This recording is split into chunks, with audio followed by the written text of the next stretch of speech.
Hello, everyone. Tim and I wanted to meet with you to prep you for the final exam, which not starts, it's going to open at 7 a.m. on Monday morning, and it will close on midnight on Friday, May 23rd. So you'll have the entire week to take it. But once you start, you only have, let me double check this. You remember the amount of time, Tim? 90 minutes to complete the exam, and you only have two attempts. So if you're not happy with your grade, you can take it a second time. Now, what's notable about that is just know that every question is randomized and every answer is randomized. So that means if I go through and take it one time and memorize, question one is the first one, question two is the second one, etc. It's all changed the next time. So we really believe in sort of an open book quiz because everybody learns in different ways.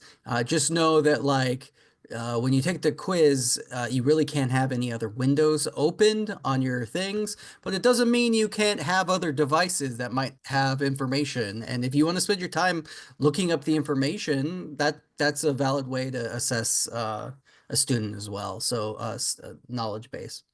Yeah, so either print things or screenshot images ahead of time so that you have access to them, because the test is not supposed to allow you to open up other windows. It will freeze, and then therefore you will have not entered your answers, and there goes one of your attempts.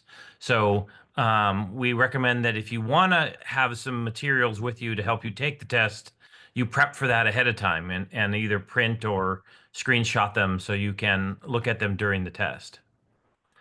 It is a multiple. What type of oh, sorry, go ahead, Grant. Yeah, I was a step ahead of you. It is a multiple choice test. And so all the answers will be there. You just have to pick the best answer. And I believe I was going to say 75 questions, but I don't think that's the case. Let me check right now. There are 50 questions, and they're Oh, worth that's four, cool. 4 points each. That's why the test is worth 200 points, which is 20% of your final grade. So it's worth studying because 200 points right at the very end. Uh, I have a question, Grant. I went to the film showcase and I turned in my proof, and I got 200 points. Why do I need to take the final? Well, you don't have to. If you can, Tim and I grade. I'm talking to them and not answering your question. We grade based on points. So if you want to pass the class, you need 700 points. If you want an A, not an A minus, you want an A, you need 920 points. We don't care how you get them. So if you got 200 points for going to the showcase, or you brought a guest, or and you got an autograph or took a selfie with one of the nominees and you got 300 points or 350 points, great. That means you don't have to do the final exam, or you can skip the final project, or if you've done poorly on some of the other work, you can make sure that or some of you will have done all the work. You want to make sure you get that A, guarantee that you get the A at the end. Then it pays to do everything. But we do grade on points. So if you got a big chunk of points by going to the showcase, then you can skip the final exam or skip the final project. Also, I would say to those of you who have extra points and aren't that worried about how many points, it doesn't hurt to take the final exam at the very least and just go through and maybe you won't like score as well as if you prep for it, but you never know. It could be like an extra, you could just the questions I think are pretty obvious if you worked hard all semester long. So I think it's an easy way to get another 200 points, and that could take you up to 100% in the class. So just lock in that A is really our advice is you want to guarantee that A. I recommend taking the final exam. And to all of those of you who might not have turned in your proof for the film festival, please still do that. I noticed a lot of people in this class not necessarily have extra credit points logged quite yet, and I was surprised. I expected a lot more from this course. So if you haven't gotten extra credit points, it's because you haven't let us know you went to the showcase. We will do one other thing. I haven't run this by you, Tim, but the showcase is now up on Vimeo. I can give you the link. And if you watch the entire showcase and rank your favorite, your top five favorite films and explain why, we will give you some extra credit for doing that. Not as much as you would have gotten if you'd gone, but if you want to watch the showcase, reach out to us, send us an email and we will send you the link on Vimeo, and you can do that as well. So lots Yeah, of and opportunities to. in order to get credit for that, you need to tell us your favorite comedy and your favorite drama. Um, and yeah, Yeah. So let us know. That's a case by case. If you reach out to us, we'll send you the link and then we can talk about it. But there are two things we want to do on this recording is first talk about the final exam, help you prepare for it. And second is to talk about the final project, which is also worth 200 points or 20% of your final grade. But oh, one other thing I want to say before we move on too is please ignore the percentages because the percentages are almost always wrong, especially if you've done any extra credit. And it might be saying, "Oh, yeah, you've got 80% right now," but that's not including the film, not including the final exam. So you might be getting 80%, but if you don't do one of those projects, then it's 200 points gone. And so, in other words, ignore that. Go by total points. Again, if you want to pass the class, you need 700 points. If you want an A, you need 920. So please look at that instead of the percentages. All right, yeah. Tim, let's talk about the final exam. Let's do it. So there's 50 questions, and they're all about the stuff that we have taught you about this semester. So, um, what there's 3-point lighting that we talked about, and Mhm. you should be able to know what are the three types of lights, Grant. Well, I'm going to say it right now. The most important is the key light. That's the one in front. The second one is the fill light, which is the opposite side but less intense. And then the third one is the backlight. And so you have to be able to identify all three of those for one of the questions. Great. There's a imaginary line that when we're filming something that you keep in mind is called the 180-degree rule, and it's a plane that the camera cannot cross, or else it will be disorienting for the audience to be confusing. So, for example, here Grant, I'm on this side. For me, I don't know what side I am, but let's say Grant and I are talking to each other, and if we're shot this way. Um, No, looks well, either way, Grant, you choose, it's going to be wrong, right? Because it feels like Grant and I aren't looking at each other when we're talking. But if we correct this, Grant, look the other way, at least on my view. Um, the opposite on mine. it's the opposite. Okay. Yeah. Um, Essentially, they have to be facing each other. yeah, And what happens is if Tim and I are standing in one direction and the camera's on one side filming in this direction, a two shot, if we then do the singles, it has to stay on the same side. It would then be maybe over my right shoulder, then over Tim's left shoulder. And if you cross over to shoot one of our singles, it's incredibly disorienting and you're breaking the 180-degree rule. There's an explanation. I think we have a video link, but there's also a definition. And one of the questions asks about it. So you got to be aware of that too. Um, what's the most watched telecast of all time, Grant? the most watch every year, it's the same. Yeah, This is the spring semester, so we did talk about it a bit.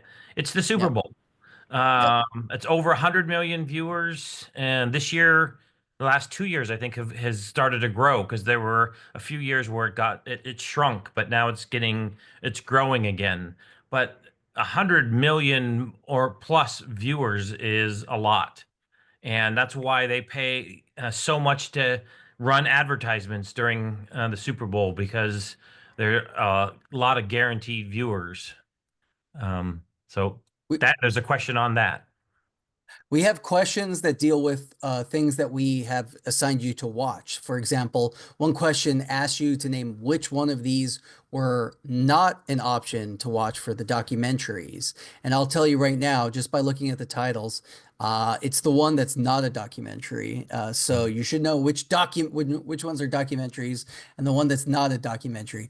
We have a same question like this also for the PSAs. Which one of these PSAs did you not watch? So I would look at the PSAs and remember, oh, which PAs did we watch? Versus ones that maybe seem like a made up joke. Those are always good options to guess on not things. Um, what was Yeah, the then we go ahead. actually have several questions on the three camera comedies. What is the first three camera comedy? By the way, what is it, Tim? Oh, well, it's I Love Lucy. Come on. Obviously, we showed some clips, but then we ask what is the first three camera comedy to use a fourth camera or a D camera? And it's Nan because of one actor. Nanu, right? Yes, This Mork and Mork Mindy. and Mindy with Robin Williams. Yeah. Then we talk about the benefits of a three camera comedy. They're cheaper because it tends to be shot at one location and it uh TV studio. You, You don't have to worry about continuity because you're all the angles are being shot at the same time. Fewer setups for lighting and it's just easier and faster to edit. So it's just a cheaper, easier form. It's just less realistic. I mean, they shoot in front of a live studio audience, and although they may add laugh tracks at sometimes, some of it are real laughs. We have a question about breaking the fourth wall. we're Grant and I are doing that right now, is we're breaking the fourth wall because we're looking into the camera, right? Like what does that mean? It's when the character acknowledges the audience, right? So all zooms are because we're technically talking, having a conversation to each other. But when a person looks into the camera, they're breaking the fourth wall, which is Yeah. the imaginary wall. Because when we look at a set, think of the Big Bang Theory, their couch faces their TV, which actually is the camera. So.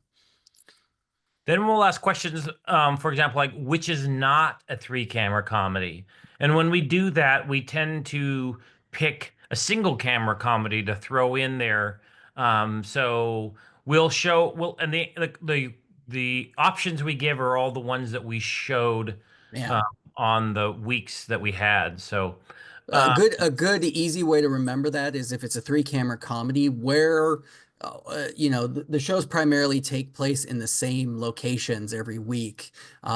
Sheldon and the other guy's apartment or their girlfriend's apartment or Lucy's apartment or downstairs in Archie Bunker and all of the family's apartment or Central Perk or the friends' apartments, right?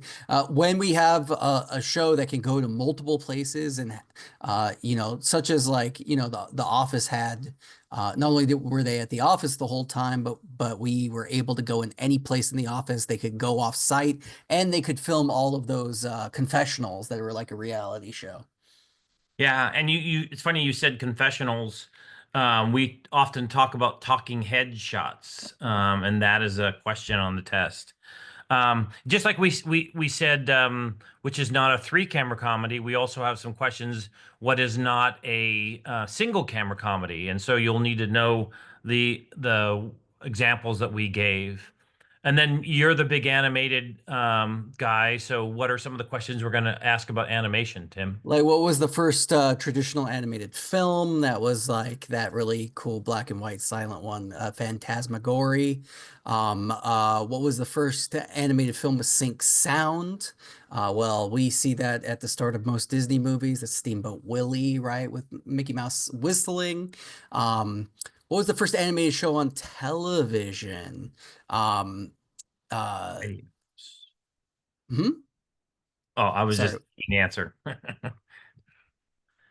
What did you say? You cut out on me. Mighty Mouse. Mighty Mouse, yes, correct. And the first primetime animated show, Grant. The Flintstones. And Yeah. we gave you, I think you put on the example where Barney and Fred were smoking Yep. cigarettes. Yeah, Winston cigarettes or something Yeah. because they would advertise the modern Stone Age family. And then Gumby was like the first stop motion animated show. So that was the green guy who took the trip to the moon. Um, I think you and also then asked, which is not an animated show. So a lot of the ones that we've talked about, I think you mentioned Family Guy and South Park and The Simpsons and Rick and Morty and such. So, which is not one. So we're going to have another comedy that is not animated. we also talked about South Park and how they used to animate their show in 1 week. They have Mhm. stopped doing that, but we did take a look at the documentary 6 Days to Air, the making of a South Park episode. What's the longest running television show ever, Grant? The Simpsons, The Simpsons. Yeah. Yes, Um, longest running animated show. So, and how many years? I can't even remember now. It's oh yeah, great question, Grant. I I was in third grade, so let me do uh, uh, uh s- all right. I 1989 is when it started. So uh now I have to do math, Grant. So minus 25 25 plus 11, so 36 years. That's a long time for a show to be on air. yeah, and I believe season 36 is is ending this weekend, Grant. The finale of season 35 is this weekend. Ah, And what's really interesting is how old the voice cast sounds.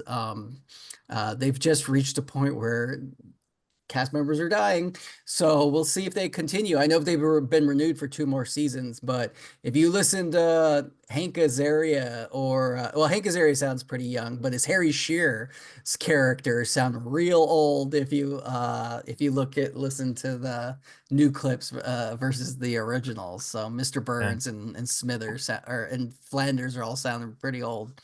By the Um, way, the first from 87 to 89, before they got their own show, they were just a bit on the Tracy Ullman show.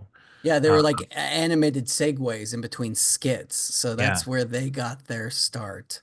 Um, uh, let's talk about serialized dramas, Grant. What's a serialized drama?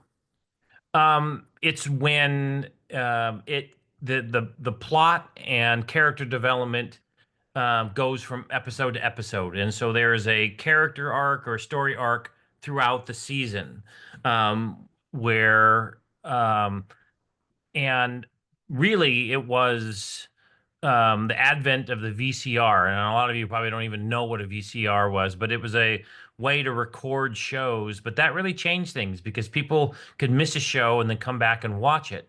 I can't even imagine doing something like that now. I mean, I still DVR things. I'm old school, but if you have Netflix or Hulu or HBO, YouTube TV, Max, any yeah, of the streaming services, everything's available and now as we long tend as to you pay Yeah, for it. Yeah, we will often watch a whole series in a weekend. We'll binge. binge watch, and that's just not how it used to be done. I mean, they shows would come out once a week, and if you missed it, you missed it, and it might be years before it would air again. Sometimes, if you were lucky, it was a popular show, it would rerun during the summer, but it's just different. We watch TV differently. I still say TV, but I know a lot of people who only watch content on their computers or phones, and Yeah. so just different. Yeah, it's really streaming content now, which we're consuming content because not necessarily through a television. It might be on our phones or whatever. It really is. I think it's a real sad loss culturally, honestly. I think like what it has become is like memes are now the cultural touchstones or whatever's happening online people know about. But really, those moments, the water cooler moments on Monday when it's like, oh, did you see this happen? Or I felt like Game of Thrones maybe was the last one of these where everybody watched as it aired. And HBO still does the releases. I know like Last of Us is releasing once a week, or The White Lotus are examples, and people will talk about it. But I think if you binge a show, you binge it and you move on, and it doesn't stick as well as something that you've been thinking for 3 to 6 months, right? Like, ooh, what's going to be in the Lost thing? And that sticks in your brain if you're thinking about it way more than, hey, I watched this over a weekend and oh, how was it? Good. And then it's like, what happened? I don't know. I watched 12 hours in a row or whatever. So sorry, that's nothing to do with the finals. Just some analyzing of television. What's some examples of serialized dramas that we talked about, Grant? Yeah, there are a bunch of them, and that's one of the questions. But Black, no, that was a episodic. Yeah. The serial, the Have you ones. what? What? Uh, Black Mirror is the answer for that one, but because Black Yeah, Mirror is episodic, whereas everything else is serial, like Game of Thrones or Walking Dead or Breaking Bad. Um, it just made me think, Grant, have you watched the new Black Mirror yet? There's new episodes that just came out. yeah. Well, I watched the first one and loved it, and I just haven't had time to watch. Me neither. I haven't touched it all, so I was just Oh, you curious haven't what you even seen the thought. first one? No, Oh, yeah. It was really good. that's the commercial one, right? Like you get a brain implant or whatever, and then you have to have commercials in your real life. No, no, no. If you have brain damage, they can fix it, but then you have to have a plan, and they keep upgrading the plans, and you have to pay or they can Not. basically turn off your brain. Yeah. So Oh, awesome. yeah, Just like Netflix, right? yeah, yeah. So, anyways, let's keep moving on. So we're gonna ask, like, what are what is not an episodic drama, or what is not a serialized drama? So those are things. By the way, we talked about let's see, Reality TV? reality TV. Yeah, that's your Yeah. baby. So why don't you ask those questions? So we talked about what was the earliest example of reality caught on television. It was funny. It was Candid Camera, right? And then the reality show that we all watched this semester should have been some Survivor. Um, Um, what is it called when the subjects are interviewed in reality shows? Those are confessionals, like we talked about for The Office. In fact, The Office is mirroring reality shows. How many seasons has Survivor had? It's 45 seasons. Um, Yeah, I thought it was w 48, isn't? Didn't we? They just oh, have. you're right. We got to upgrade that. Yeah, It'll be the highest number because it's almost at 50. Yeah, it's right. 48 is airing right now. yep. Which is not a category of live television. Well, live television is live to tape. We see that in news, we see that in sports, and we also see that in talk shows. Are recorded live, like The Daily Show or Jimmy Kimmel, are recorded live to tape. Yep. How has news evolved over the years? Uh, There's a lot of factors. It depends on your news. Money is a factor. I'm sure we're all familiar with fake news term and who believes. So I think as a news consumer, we should be wary of where we get our news, but also I think it's smart to also like Question. st question and pick from multiple sources and then be able to like filter and figure out, well, what's the actual truth? All three of these are saying the same thing, so that must be the absolute fact, and then everything is biased in some way or another, right? There's no real news that without biasy. Um, which show uses humor to give the news? And it's Um, really we're giving examples, which one is not humor. So yeah. Um, Okay, well, then we talked about some film production. What's the main shot that sets up the scene called? Like example, The West Wing, we see the exterior of the White House, and then we go in and find the president talking to his chief of staff. Well, that's the establishing shot. It lets the viewers know who and where and what's happening. Another Survivor question. Jeff Probst is still the host of Survivor after all these years, 48 seasons. Um, you got to know which are single camera comedies and which ones are multi-cam. We talked about that. Which ones are reality shows and which ones are not. We looked at them. Remember, reality shows involve real people, even though it may be scripted. Like Keeping Up with the Kardashians is definitely a scripted show, but it's reality television because they're non-actors who are playing the parts, even though they may be acting for the screen, right? hey, I got a Um, question for you, Tim. yeah. So, what is the term when a very popular show suddenly goes downhill? Well, I think that that's called jumping the shark because And it, Fonzie and Happy yeah. Days jumped a shark one time. And it was the number one show and had been for a while. And immediately the show just plummeted in the ratings. And so the term came, when, Fonzie jumped the shark. It was such a stupid, corny episode. It really kind of ruined the show and people stopped watching it. It was, so that term, jumping the shark, means popular show that suddenly um, tanks. But then we have a lot of questions about the shows that we've watched in all the genres.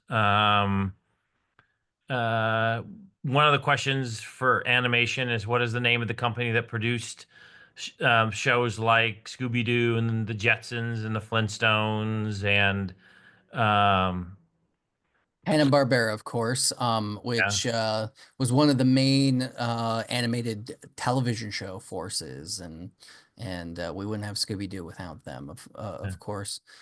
By the Um, way, speaking of that, what is the very first TV show to show a husband and wife sleeping in the same bed? ooh, um, yeah, in the same bed. That's a super interesting one to pick up, and sh The reason why it's they could get away yeah, with it was because it was an animated show. So for some reason, the fact that it was they were because drawn characters. they were Uh, cave people too, right, Grant? yep, So yep. yeah, And lots of firsts. yeah, lots of firsts. It also the very first animated TV show in prime time. There are shows like The Simpsons that run there now, but for the very first animated show in prime Yeah, time was The we Flintstone. yeah, we wouldn't have the Flintstones without we wouldn't have the Simpsons without the Flintstones. I'm sorry I blanked on that question, Grant, because I instantly went to Psycho got stuck in my head, but that's the movie with the first toilet in it. And I like blanked. I couldn't think of a TV show. So thank you. Um, um, yeah, which ones were not a documentary that we watched in class? Those are things to look at. Which were not the live show that we didn't ask you to watch. Survivor is my favorite reality show. What's your favorite NBA team, Grant? Yeah, so there are two questions. If you stuck around this far, you should know this because these are things that They're kind are of personal. gimmies. We like to yeah, gimme Yeah. questions for the people who are So watching Tim's this. favorite reality program, he used to have a podcast and would and talk about on his podcast after every single episode, and that was Survivor.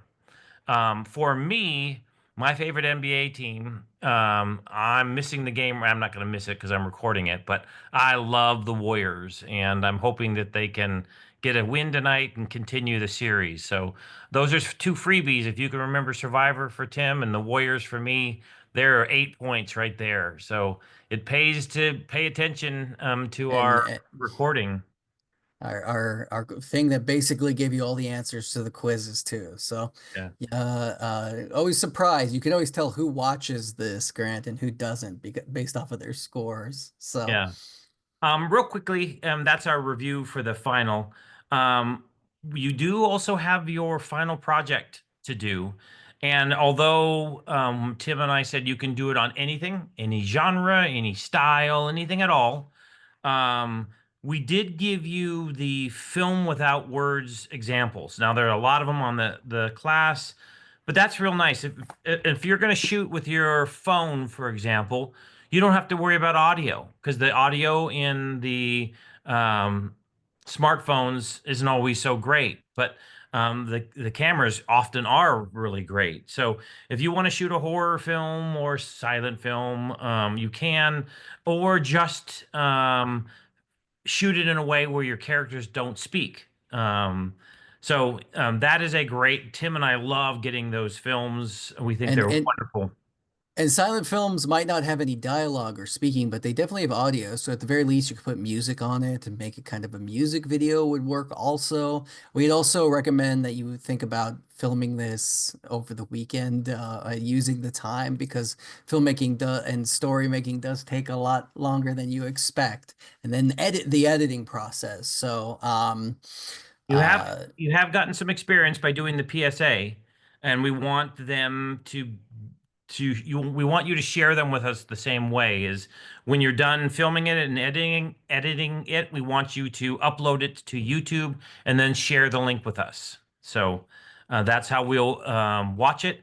If we can't watch your movie, we can't give you the points for it. So if you're going to do it, be aware yeah. that you have until midnight on Friday, May 23rd, to submit to us. So The number one mistake that we get are students will upload it to YouTube and then make it private, where you'll have to send us a password.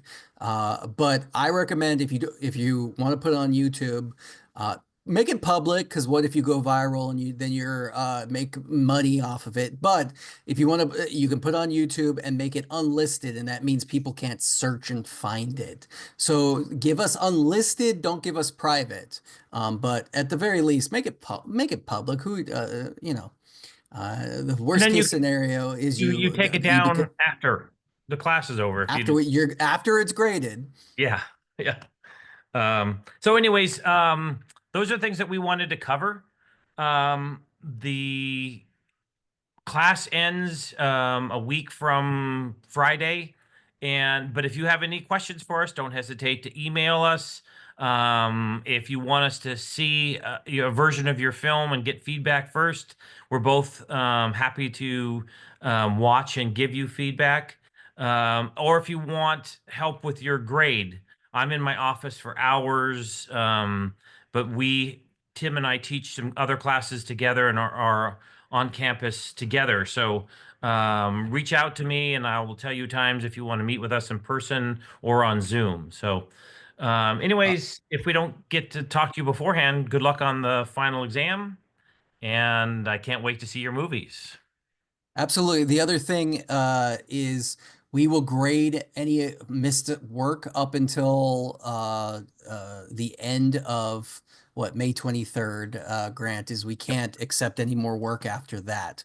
You won't even be able So to submit it. The Canvas will shut down and you won't be able to submit after midnight on Friday of next week. But we will gladly accept anything until then. So, anyways, I think we're going to stop our sharing. Do reach out to us if you have questions. Otherwise, um, oh, well, hey, one other thing, Tim. We're teaching a Hmm. lot of classes next fall. If you want to take some film appreciation classes, I teach American cinema, uh, international or foreign cinema, and introduction to cinema. Those are humanities 3, 4, and 6. And then Tim and I together teach audio production, motion picture production, and advanced cinematography. Tim and I also teach an acting for film and television class that's only offered in the fall, and it's really fun. If you want to try acting in a low stress, fun way, I highly recommend that. That's FTVE 19. And then Tim is teaching FTVE 17, 18, and 43. It's a single camera production. TV production and editing all together. So lots of options if you want to take any of our classes. We'll post them on the class, but we'd love to have you in our one of our classes next semester. Absolutely. And if you haven't taken the motion picture production, that if, all of our classes are great, but like that's the really fun one. That's our favorite. So, Mhm. or if you are interested in being a film major, the most critical one I would recommend is the acting for film because it's only offered once a year. So that's a harder one to get, and li it's more limited than anything else. Yep. Okay, well, thank you so much for watching the recording and good luck on the test. All right, bye. Bye.